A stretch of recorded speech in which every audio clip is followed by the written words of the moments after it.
Have you ever considered what having a massive, gargantuan, inhuman-sized neck would do to the human body, beyond making it nearly impossible to sleep without choking on your own size of neck? I'm just messing with y'all. I'm fine. I call this one fish out of water.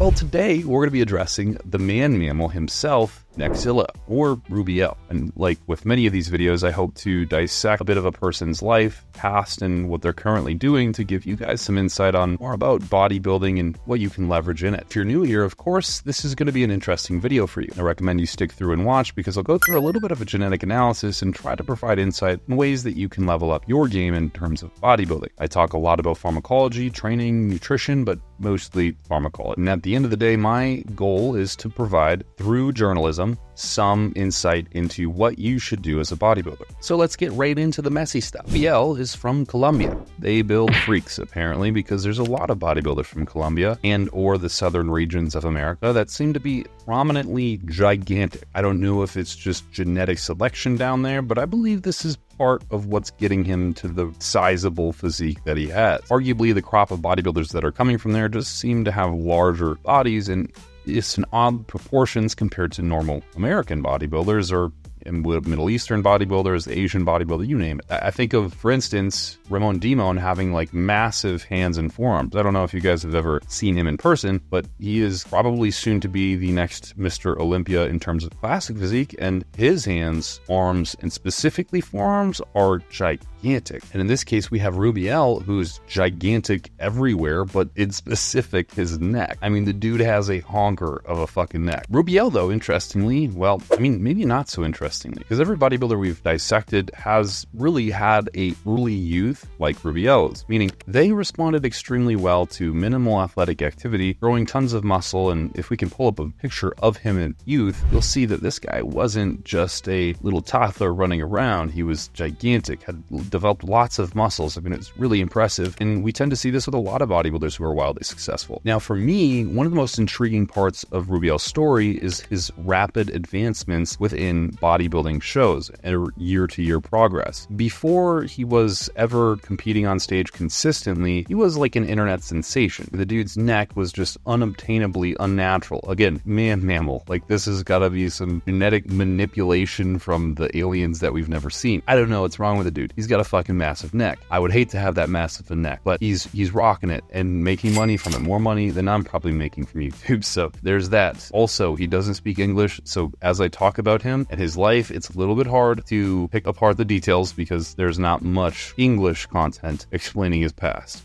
No English, no program, every time happy. However, yeah, hey brother, that's not appropriate right now. What's up, brother? I do think that he has a genetic mutation. Now, this is a mute statement. There can be hundreds of genetic mutations, thousands even, between you and I, and we would barely know it. But I think he has one in particular that may be aiding him. And the reason that we're seeing him be so jacked when he started out and have a very disproportionately sized neck and making accelerated progress year after year. The only reason I think this is interesting is because a lot of the comments on his videos, Instagram posts, or videos about him talk about how he's probably taking copious amounts of drugs to look like he is. And to be fair, he is the biggest of the big right now. I mean, dude is catching up to be the biggest in the IFBB. And for those of you who are new here, that means the International Federation of Bodybuilding. It is the golden corral of bodybuilding. It's where most bodybuilders want to end up. They start making money, hopefully, if you're not stupid. And he's kind of the shit in that little division category, bodybuilding. And we've seen this mutation in animals, and specifically mice who have a knockout gene for the transcription of myostatin. So real quick, when you have high myostatin, you are basically inhibiting growth. When you have low myostatin, you're basically promoting growth. There's an increased partitionability of the food that they are eating, have a bias or preferentiation to muscle mass from lean mass, or to lean mass mass from fat mass. Myostatin, also known as growth differentiation factor 8, a name that you literally will never need to know, is a myokine. It's a type of cytokine that, when produced and released by myocytes, acts on muscle directly. In specific, it's affecting the cell's autocrine function to inhibit muscle differentiation and growth. In simple terms, again, the higher myostatin is, the more it keeps our physiology in check from growing too much. And at a baseline, it stops you or I looking like Ronnie Coleman just from walking around the earth. And a deficiency in myostatin, which there is cases of this, results in a sizable physique, more lean mass and less fat mass, as I was saying. This is seen in animals such as the Belgian blue. I'm sure you and your friends when you were middle schoolers looked this up and was like, whoa, that's fucking crazy, dude. There's a goddamn cattle that's like huge and shit, and it's gonna be fucking, that thing's on the gear, dude, that thing's sauced and whatever. And then there's also the mighty mouse, which is like something I like a little bit more. I think it's cooler, but that's more genetics. But both of these mammals have exceptional muscle mass development. I think it's fair to say that they have 2 to 3 times as much muscle as any normal mammal in their specific species. Well, this brings us to Rubiel back again, because he has an exceptional amount of muscle, more than I would argue a lot of professionals within the IFBB Pro division. And some people might argue this, which is fair, but if you were to equate all Olympian bodybuilders down to the same height, measure the circumference of their muscles, as well as do muscle biopsies, and make sure you're differentiating water, bones, and other tissues out of the equation of how much muscle someone has, I would hands down say that Rubiel probably has more muscle than the majority of bodybuilders on stage. And there was an interesting bodybuilder in his era called Flex Wheeler. He was very similar. Not as crazy, but still crazy. He was well known for a controversy about myostatin. It is often cited that there was a study done on him where it was found he had a genetic advantage. And essentially that genetic advantage was that he had a natural alteration in his myostatin encoding genes and ended up with less overall myostatin through a muscle biopsy test. Now, this study, quoted by many online in different spaces, including More Plates, More Dates, has Flex Wheeler himself, allegedly, and a bunch of other Mr. Olympia contenders, allegedly, within it. In fact, the subjects consisted of 18 world-class bodybuilders that are in at least the top 100 in the world, which means they're all IFBB pros, 25 competitive bodybuilders who aren't in the top 100 in the world, 7 elite powerlifters, 9 university football players, 55 previously untrained subjects in which they actually had them trained and then measured the circumference and magnetic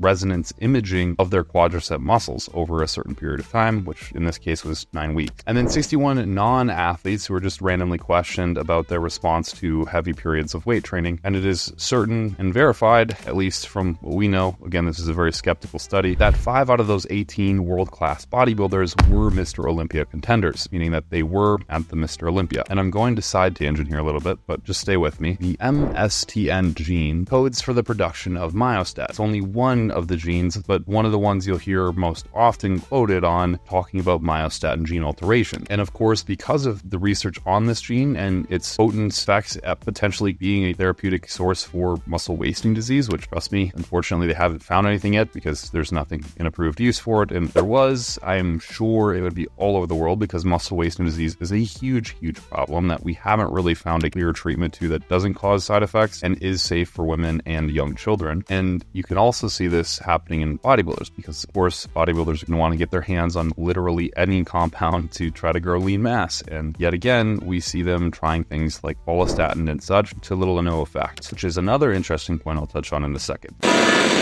YouTube, sorry to bust your balls with an ad here, but I wanted to talk about something that's really important. We just started a private community called the Discord group. You've probably heard of Discord before. You definitely have heard of Discord before. We started this group with you in mind. It doesn't just provide a couple of resources, which I think you would leverage heavily in your bodybuilding journey. It does provide you coaches with direct access. Now, the only place people can directly access me is typically through coaching, but this is a new opportunity to where you can ask me questions as well as many other coaches within our community about everything you're going through. Not only that, but the community itself is lively. You can talk to people right now who are going through exact simple situations and complex ones just like you. And I get it, if you're not into that kind of thing, you could always just subscribe and maybe even click the bell button below. It's free and it helps out the channel a ton. Those are really the only 2 ways that you can help this YouTube channel grow. So I am sorry to pester you. I'll make sure to get my ass out of your face and get get my other ass, which is in the future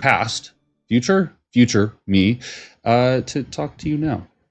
Deuces. But as I was saying, the MSTN gene is not the only one that encodes for myostatin. We do see mice with different genetic modifications that have lower to no myostatin, as well as mice taking follistatin. And follistatin is another protein that inhibits myostatin. And they also have extremely high lean mass. Again, funny enough, before you go purchasing follistatin, it is not going to work. Trust me, I've tried on hundreds of athletes. I have heard so many stories from people. I haven't seen any effect, especially when you consider the cost. If you are just going to spend money aimlessly on peptides, at least spend money on ones that work. Don't waste it on follistatin, rather just buy another vial of growth hormone. Like seriously, dude, 10 IUs of fucking growth hormone will get you way further than any of that other bullshit. Moving on. Actually not moving on. I want to better myself. I want to move on. There's also like very little human clinical research on follistatin, and if you look into it, it seems really ineffective. For whatever reason, it doesn't seem to have a potent impact on whether or not someone gains lean mass. It's been looked at copiously because of its potential to be used as a muscle wasting disease agent, and it's just not effective. Now moving on. Finally.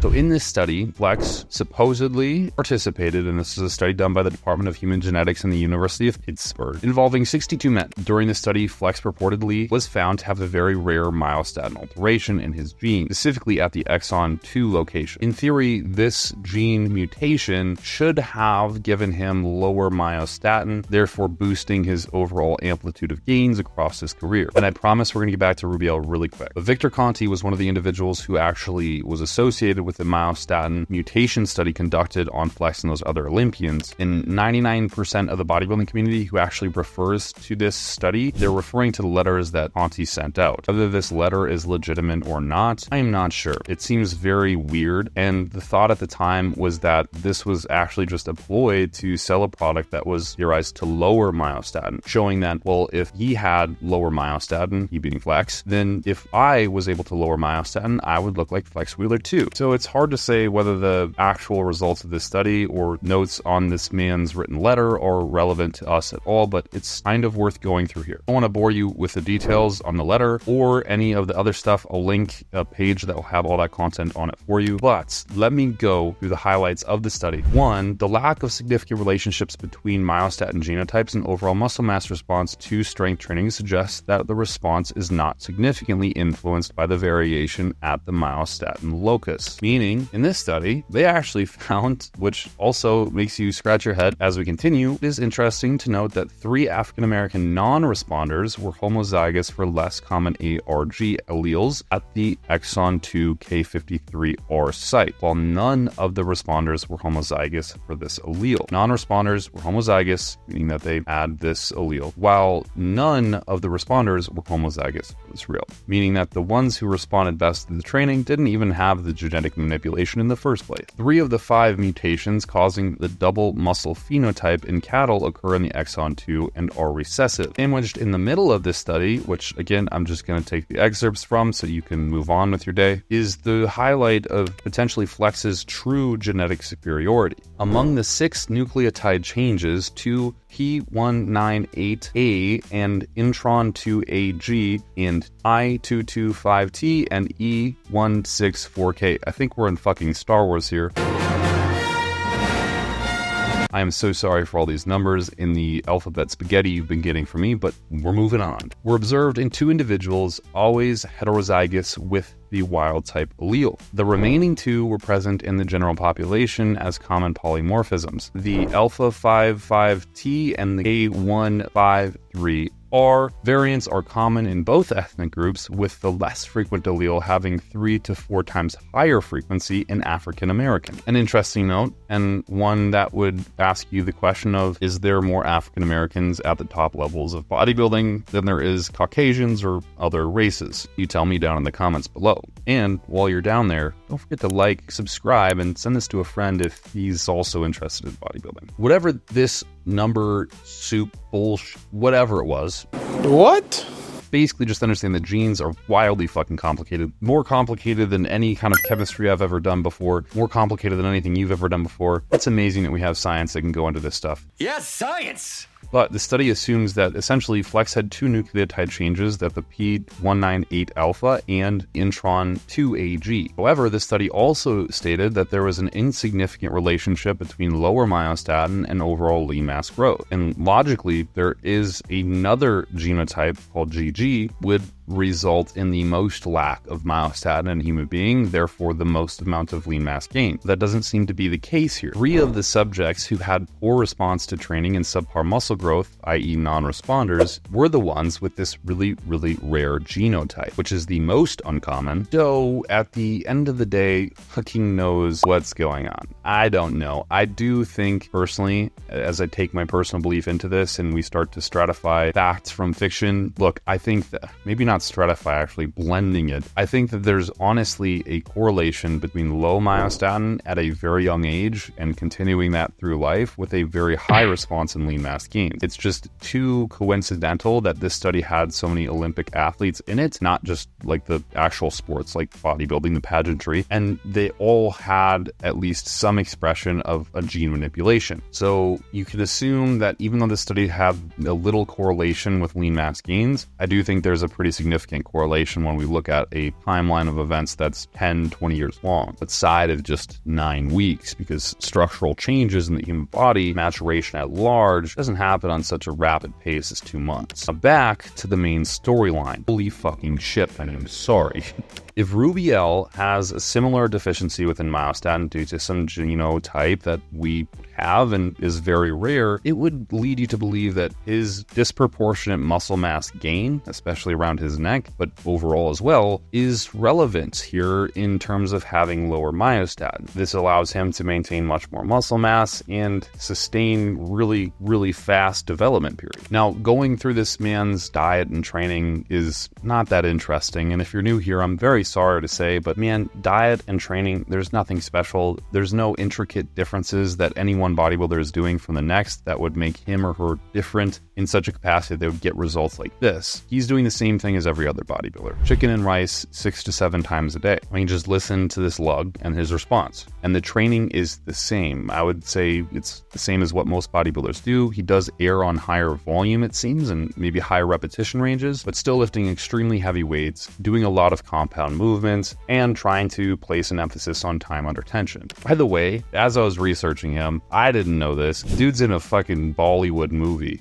Like, getting started, a life is a dream or a nightmare scarring. Hand me a drink cause I think I'm going all in. Get me a shrink who can catch me when I'm falling. Cover up my scars, flip the handlebars, crashing in my car, wake up in a bar.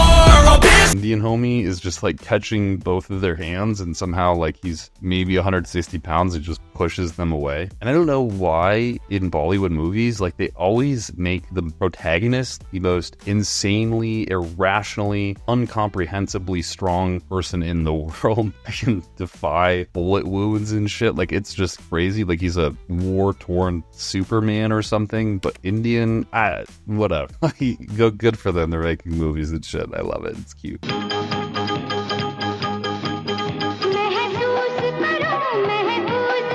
But beyond the diet and the training and the potential for genetic mutations, there's obviously a cycle at hand here. What is he running for gear? And I think a lot of you probably clicked on this video because of this. To be honest, I've been very fortunate in the past months to be speaking to a lot of professional bodybuilders and specifically open pro bodybuilders. And to be very fair, a lot of them just run the same thing as the others. So here is the kit and caboodle behind what he is likely running and what makes Neckzilla have insane gains and maybe even his insane neck. It's usually going to be around 1 to 2 grams of testosterone, 1 to 2 grams of DHTs or dihydrotestosterone variants like Primobolan, like Mastron, and then maybe 500 to a gram of total androgens in equipoise or NPP, depending on what part of the year you're in, or even Trenbolone. Then, of course, as much growth hormone as he can tolerate, which is somewhere probably around the 10 to 12 IUs, maybe even higher. And surely with the volume of food that he is consuming, which is a lot, I'd imagine he's probably using insulin to make sure that his blood glucose is stabilized and he's able to partition a lot of that food. Again, for you and I, do doses like this have any practicality? Probably not, unless we're actually sizable. But it is preferentially ideal that you know what people are doing. Now, I do think there's actually another underlying cause for his really large neck,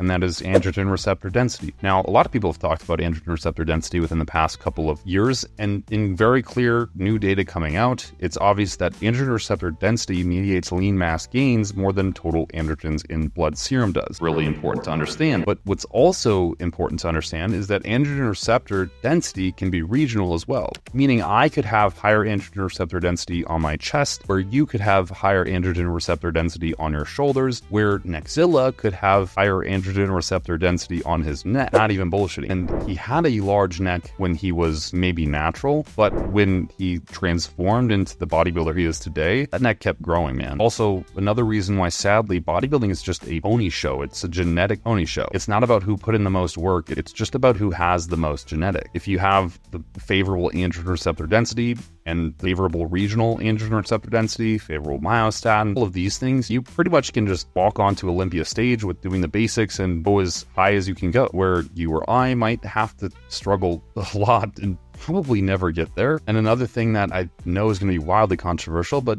it also shows that training probably doesn't really matter. I know this is a stretch, but let's be real, guys. Like, what matters is the dietary intake. Can you eat enough calories? The copious amount of drugs. Can you take enough drugs? And the genetics that are highly favorable towards a physique. You can do just about anything in the gym and respond as long as your genetics are allowing you to push that weight. They're allowing you to respond to the training very favorably, allowing you to recover exceptionally fast, and they ultimately keep your need for higher drug use down. Doesn't mean you shouldn't train. It doesn't mean you shouldn't try. I think at the end of the day, what most people should focus on is just having fun in the gym. Training as hard as you possibly can, doing it the way that you feel like is best. And if you can do that over a long enough time horizon, you'll make exceptional progress for the most of your career. So anyways, at the end of it all, what has made this man mammal who he is today? I think he just has a Frankenstein build of genetics. Literally a different assortment of genetic mutations and then a much higher count of androgen receptors than you or I might have. This in conjunction with obviously a lot of drugs being used and maybe some copious amounts of food and of course training is the reason who he is. I mean, on a monthly basis, this dude is changing. He shows up on stage, completely blows everyone's mind. He might not have the prettiest physique, but god damn it, he has one of the biggest and most eye-catching physique. The thing I would be worried about for him though is the internal organ growth, something we've seen in many other videos I've covered, especially on Dallas McCarver. Very possible with a lower myostatin and a higher response to androgens and possibly growth hormone that he could have really rapid organ growth, and that could lead to his own demise. And also those air passages, brother, like,